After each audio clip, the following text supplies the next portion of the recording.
सबसे पहले डीयू में जाकिर हुसैन कॉलेज में आने से क्या हुआ कि पहली बार मुझे मुसलमान लोग देखने को मिले कैसे होते हैं। हमारे पूरे स्कूल में 2000 बच्चों में एक मुस्लिम बच्चा था, वो भी तब आया जब मैं 11वीं क्लास में था। इतना अच्छा लड़का था, उससे मिलके मतलब इतना अच्छा मेरा दोस्त बना। उसके पहले मेरे मन में छवि थी कि मुसलमान बहुत खराब लोग होते हैं। उससे मिला, मैंने कहा अगर ऐसे होते हैं फिर तो ठीक है भाई, फिर तो कोई दिक्कत नहीं है। पूरा एक्सपोजर एक ही व्यक्ति का था। आपको आश्चर्य इसलिए हो रहा है कि आप वैसे माहौल से निकले नहीं है ना, so you become what you live around. Zakir Hussain में एक अच्छी बात यह हुई कि बहुत सारे मुसलमान लड़के लड़कियां दोस्त बने। अब आज तक दोस्त हैं, बहुत अच्छे दोस्त बने। तो गलत फहमियाँ तो इंटरेक्शन से ख़त्म होती हैं। जैसे ही आपका परिचय होता है तो गलत फहमियाँ दूर हो जाती हैं। उन्हें भी हमारे बारे में होती होंगी, हमें भी उनके बारे में होती थी। और मैं जाकिर हुसैन में 90 से 93 तक था और 92 में अयोध्या वाला मामला था। मंडल, अगले साल अयोध्या। और मैं आरएसएस की लॉबी से मंदिर का समर्थक था बहुत बड़ा। मैं कार सेवा में जाने वाला था, जा नहीं पाया था। हम 3-4 दोस्त जाने वाले थे, बाई चांस नहीं जा पाए थे क्योंकि दुविधा थी नहीं उस समय तक। हम एकदम क्लियर थे कि मंदिर बनना ही चाहिए, वहीं बनना चाहिए और हमको ही बनाना है। कोई दुविधा थी नहीं उस तरह की। ये सारी दिक्कत हुई पढ़ाई शुरू करने के बाद। पढ़ाई ना करो तो कोई दिक्कत है ही नहीं जीवन में। एकदम दिमाग ठिकाने रहता है, एक रास्ते पर चलता है। इससे जब मुझे कोई कहता ना कि सांप्रदायिकता, जातिवाद, इसका एक ही सॉल्यूशन है, पढ़ा दो बस। और पढ़ाई थोड़ी जेएनयू टाइप की। इस जेएनयू का मतलब आजकल लोग समझते हैं राष्ट्र विरोध, मैं उस सेंस में नहीं कह रहा हूँ।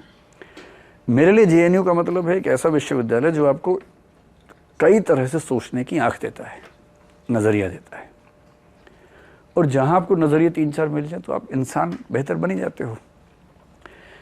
तो मेरे दिमाग में पहली बार छेद जिसने किया उसका नाम है ओशो रजनीश। मैं डीयू में था, शौक में रजनीश की एक किताब बहुत पॉपुलर थी उस समय युवाओं में, हम भी उठा ले कि देखिए क्या लिखा है, संभोग से समाधि वाला।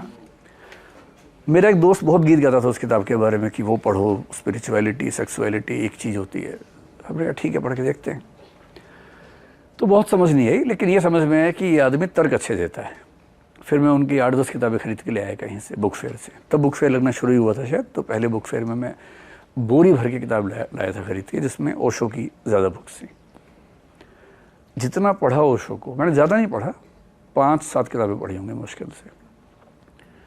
पर जैसे जैसे पढ़ा समझ में आया कि तर्क से सोचना उसका मज़ा ही अलग है, रूढ़ियों पे चलने का उतना मज़ा नहीं है। तो मैं हॉस्टल में था, मेरे सब मित्र आरएसएस के थे, मैं भी था। लेकिन जब ये सब बातें होने लगती थी थोड़ा सा गैप आने लगता था। एक मन कहता था कि यही रास्ता ठीक है, एक बोलता था कि नहीं, ये भी समझने की बात है। फिर जब मैंने सोशियोलॉजी लिया, सोशियोलॉजी में मार्क्स पाठ्यक्रम में था, कार्ल मार्क्स। डीयू में डिबेटिंग सर्कल में एक मेरे मित्र थे, वो मार्क्सिस्ट थे। पर तब तक मेरी नज़र में कम्युनिस्ट और कॉमनिस्ट एक ही बात थी। हमने स्कूल में ही सीख लिया था कि डीयू में मिलेंगे कम्युनिस्ट, वो कौन होते हैं, कॉमनिस्ट होते हैं। तो मेरे मन में एकदम क्लियर था। जब पहली बार एक व्यक्ति मिला, किसी ने मुझे कान में बताया कि ये कम्युनिस्ट है, ध्यान रखना। मैंने कहा आदमी तो ठीक ही लग रहा है। तो मैंने उससे पूछा कि आप कम्युनिस्ट हो क्या? तो उसने बोला कि कोई दिक्कत है? मैंने कहा नहीं, जानना चाह रहा हूँ, बहुत जिज्ञासा है मुझे। बोला हाँ हूँ। तब मैं बड़े शक के साथ उससे बात करने लगा कि ये कुछ गड़बड़ करेगा ज़रूर।